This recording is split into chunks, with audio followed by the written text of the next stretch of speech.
It was the most important city in the world. Legend said it was built by angels. Its massive walls had already survived 40 sieges. Its rulers were heirs to ancient Rome. And it was about to be attacked by a new power-hungry sultan who wanted to conquer it no matter the cost. This was Constantinople, the crown jewel of the Eastern Roman Empire. And in 1453, it would fall. This is the end of the Roman Empire and the rise of the New World. Our story begins in 1453. Back then, half the world was covered in empires. Kingdoms ruled by kings and queens, emperors and sultans. There was China with its Ming dynasty, Song dynasty in Korea, the Inca Empire in South America, and many others. But perhaps the greatest of these empires was the Roman Empire, one of the longest-lasting civilizations in human history.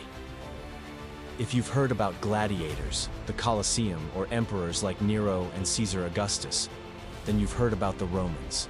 But by the year 1453, the Romans were no longer a major player. They were reduced to a small area around the city of Constantinople. That's why it was so important. It represented what was left of Roman pride and power. But they weren't alone.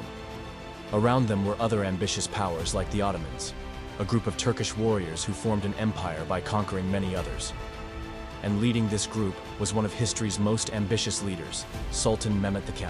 The Sultan was only 21 years old, but he already believed himself to be a great conqueror destined to rule the world. And he believed that the key to his empire was taking Constantinople. With the city, he would control the Black Sea, making him the master of trade between Europe and Asia. Without it, he would always be held back. So, in 1453, the young Sultan decided to finally do what all other empires before him had failed to do. He would conquer the great city. Of course, to capture the city, the Sultan needed a good army, and the Ottoman army was huge. At first, there were rumors that it consisted of 80,000 soldiers, but more likely it was around 20 to 30,000 elite fighters. These were seasoned veterans who had fought alongside the Sultan since he took the throne. Many were members of a special group called the Janissaries, loyal elite troops whose main job was to protect the Sultan.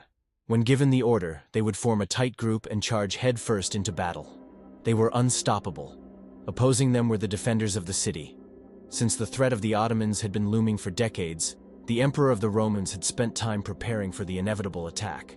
Still, when the siege began, there were only around 7,000 defenders, most of whom had never fought in a war. To make things worse, as soon as the Ottoman army arrived, they saw the city's weak spot. The Theodosian walls had gaps that hadn't been fixed. In centuries, watchtowers were crumbling, and the defense system of the Golden Horn, which blocked access to the city by sea, wasn't as strong as it once was. Defending the city was the Roman Emperor Constantine XVII Palaiologos, a warrior emperor who was loved by his people. When he heard the Ottoman army approaching, he didn't flee. He organized the defense. He sent messengers to neighboring kingdoms asking for help. He stationed soldiers at key points of the city and made sure supplies were being stockpiled. Then he waited.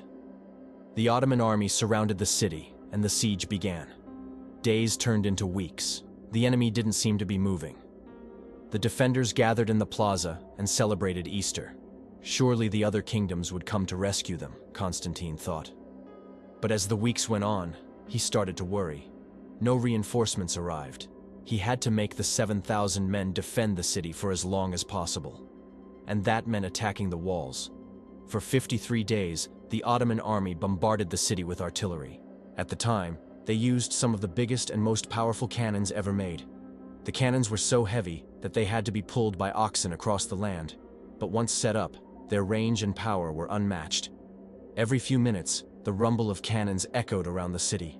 People in nearby villages felt the ground shake underneath their feet. Inside the city, people cowered in fear. Some died when cannonballs landed on their homes. Others tried to repair the damaged walls, but they were futile attempts. Nothing could withstand the might of the Ottoman Empire. Still, the defenders kept resisting, hoping to lure the Ottomans into a trap. Maybe if the soldiers tried to storm the gates, the defenders could beat them in close combat. But the Ottomans didn't bite. They just kept firing their cannons, slowly weakening the walls until one day, a gap appeared. The defenders had been hit. Someone panicked and opened a gate, Seeing their chance, the Ottomans rushed in. The city's downfall seemed inevitable. Realizing that the city would likely fall, the Roman emperor called a meeting.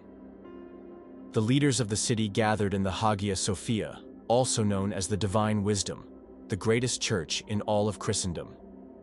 The structure had been built in 537 AD by the Roman Emperor Justinian I. It was truly majestic, boasting beautiful mosaics and artwork, golden domes and arches. For 1,000 years, it served as the main church of the Roman Empire. Now, centuries later, it was in danger. Constantine told the group that he planned to stay and fight to the death. He encouraged the priests to give the citizens hope. If they stayed united, maybe they could push back the Ottomans. Most of the city leaders agreed, though some argued that the best option was to surrender and negotiate a peaceful exit. But it was too late. By this point, the Ottomans were ready to take the city by force. On May 29, 1453, the Ottoman army launched a massive attack. Thousands of soldiers ran toward the city.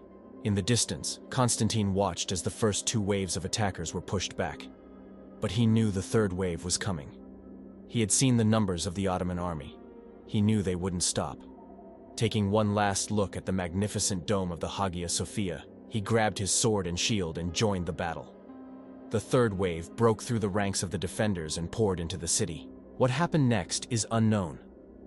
History tells us the emperor fought bravely, but it doesn't say whether he lived or died.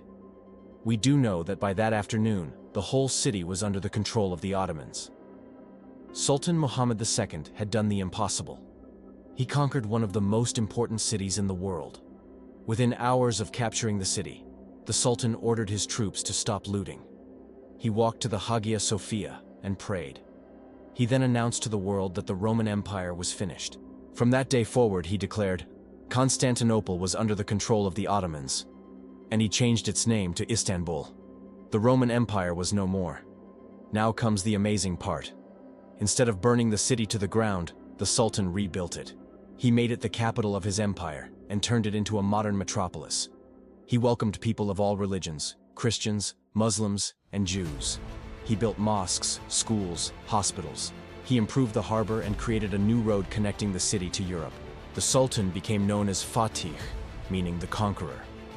As for the Roman Empire, its fall marked the end of one world and the beginning of another. It led in a new era of discovery.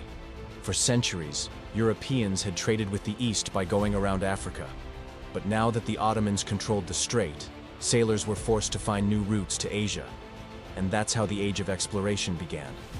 Portugal and Spain began searching for new ways to get to Asia, discovering new lands and changing the world forever.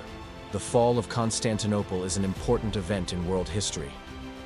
It shows us how empires rise and fall.